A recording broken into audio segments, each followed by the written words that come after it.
Daraitan, mag-overnight kami doon. Kaya kailangan kasama kayo. Tara! Alam ko naman picture. Ito nga pala ang palatandaan kung papasok ka ng Daraitan, balik kung galing ka ng Tanay, Kaliwayan. Ayan, di nga namin inaasahan yung dating namin at napakalakas ng ulan. Tignan mo. Ayan, bili muna kami dito ng mga gulay-gulay. Ayan. At pagdating namin doon, meron kami lulutuin. Ayan o, may mga talong sinanay, saging, kamote. Ito mga gwapo. Ito mahilig sa Kamote. Kaya pala ganito ang daan dito ngayon kasi ginagawa yung karsada. Buti na lang at nakadaan kami ng maayos kahit ganito ang daan. Eto, nandito na nga kami sa Daraitan at medyo mataas ang ilog ngayon at medyo malabo kasi maulan.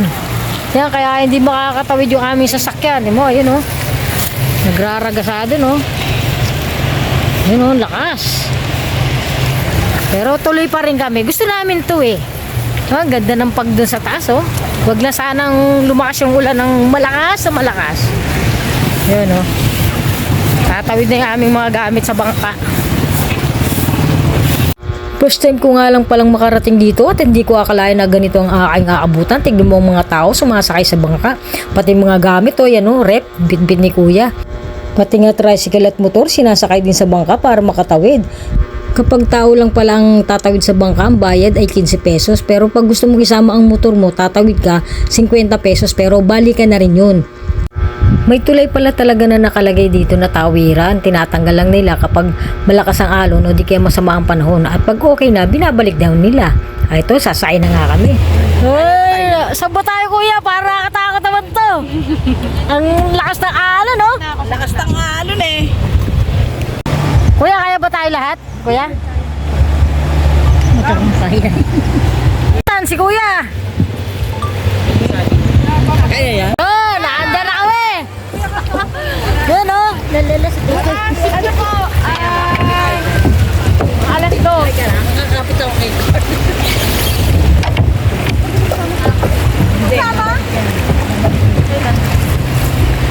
Yun, mga bangkero. Yahatid kami sa Camp Agos. Ano, kabila? Ah, tatawid lang pala tayo dito. Okay. galing niya kung sabi niya yung pagkulan. Ayun, tumawid kami doon. Thank you mga bangkero. Yun, ito daw ang aming kubo. Paano namin tatayo ang aming mga tent? Maulan. Maulan. Tsaka yung tubig talagang iba kulay, oh. Agos, doon tayo mataas. Dito. Kain muna tayo. Thank you, Lord.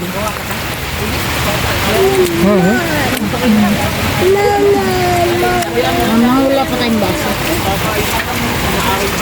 Laing mag-order tayo. No-order ba yun? Sarap eh, no? Pipiliting natin mag-order. Oo nga, sarap ng lain, panalo.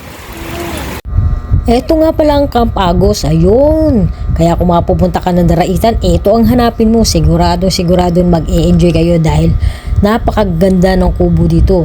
At kahit gaano pa kayo karami, siguradong magkakasya kayo. At pwede nga rin pala mag-bonfire dito, hindi nga lang namin nagawa kasi maulan. Ayan, may kubo sa taas at meron ding mga kubo sa baba. Pwede nga rin pala magtayo ng tent kung ayaw mo mag-arkila ng mga kubo dito. Hindi nga lang kami nakapag-tent kasi nga maulan. Panira talaga tong ulan na to. Meron nga pala sila ditong 3 klase ng kubo na iba-iba ang laki at iba-ibang presyo. Depende na lang kung ano ang matipuhan mo at kung ilang katao kayo. Tara, papasyal ko kayo para makita nyo. Yan ang una, di ba? Napakaganda niyan. At ito yung pangalawa. At ito nga pala yung pangatlo. At bali ito yung pinakamalaki at dyan kami tutuloy. Kung interesado ka, pabukan na lang sa page nila. Ito nga pala ang itsura niya sa baba. Bali meron diyang kama na nakahanging na parang duyan. At may upuan dyan na napakahaba. Meron din silang dining table dito. At meron din nga palang kitchen dito na kasama na yung lutuan at paglulutuan. Meron na rin plato, kutsara at baso. At ayun ang CR nila. Naka-tiles, may shower at di-flush pa.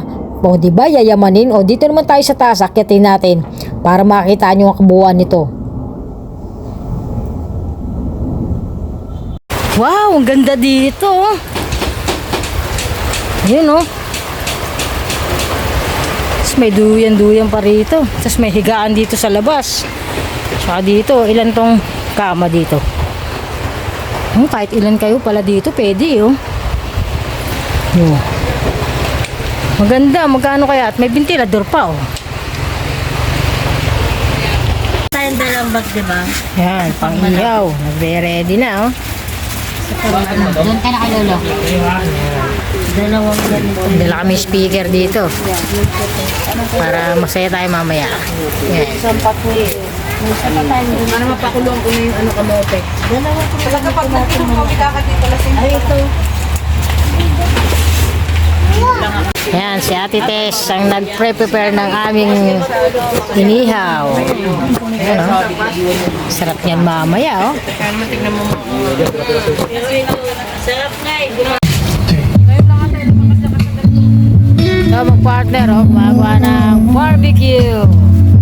Tapos may dalang kape. Ay, kape. Papisyo.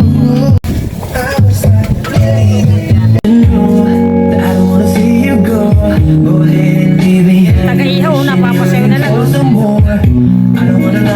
Uy, may talong ka na. Hindi ko na mahihintay, so I should